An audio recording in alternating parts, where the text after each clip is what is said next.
Oh my God, it's beer portraits time again. I'm getting whiplash with all these beer portraits buzzing by. It's like I'm watching a tennis tournament or something. We're drinking Coastal Love. We're on the porch. I'm Nate Smith, curator of culture at Wicked Weed Brewing. This is Uber homie Joe Pawelek, brewmaster at Wicked Weed Brewing. Like, the phones are just going off the hook, blowing up. They're like, where'd you guys meet? Where'd you guys meet? God, it won't stop. I'll tell you. Skimboarding competition, Folly Beach, South Carolina, 1991. We're both 7 years old. We're both sunburnt. We're both going hard, skipping on top of about 2.5 inches of water. And this freckled kid crashes into me at ramming speed. And sometimes it's just alchemy. You feel it, you know it's love. I fell down, I picked up the teeth that he'd knocked out, and I was like, hey, who are you? And he's like, I'm Joe Pawelek. And in the future, I'll be the brewmaster at Wicked Weed Brewing. That story was 99.5% true. Welcome to Beer Portraits. Cheers.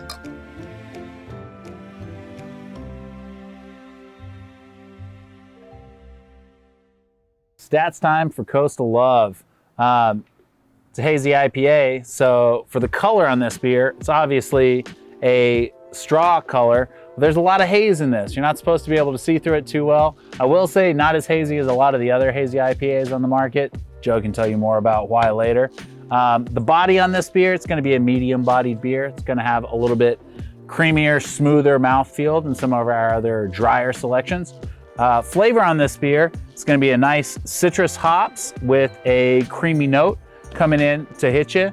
And for the romance on this beer, this is a beers that build beer. So a portion of this beer benefits hurricane relief to protect our coasts when natural disasters happen.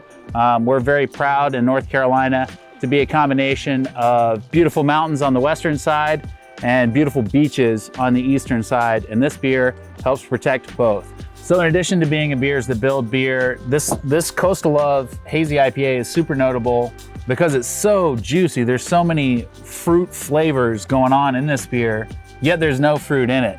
And to get an understanding of how we make that possible, I'm gonna turn it over to the maestro himself. Joe, hit me with the knowledge. Awesome, thanks Nate.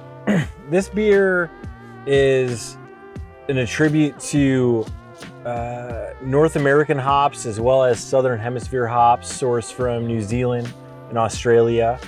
We're showcasing Galaxy in this brand, and it's so fun to take really resinous and piney hops in a percentage of Southern Hemisphere hops that really complement this beach forward, this coastline forward beer that we help by donating to coastal relief funds, hurricane relief funds, and it makes it so pairing with Appalachia and a beers that build brand that we continue to make beers that are so high caliber and very relevant to a cause that we believe in. And with that, I'd say that's a cheers to another beer portrait. Salud.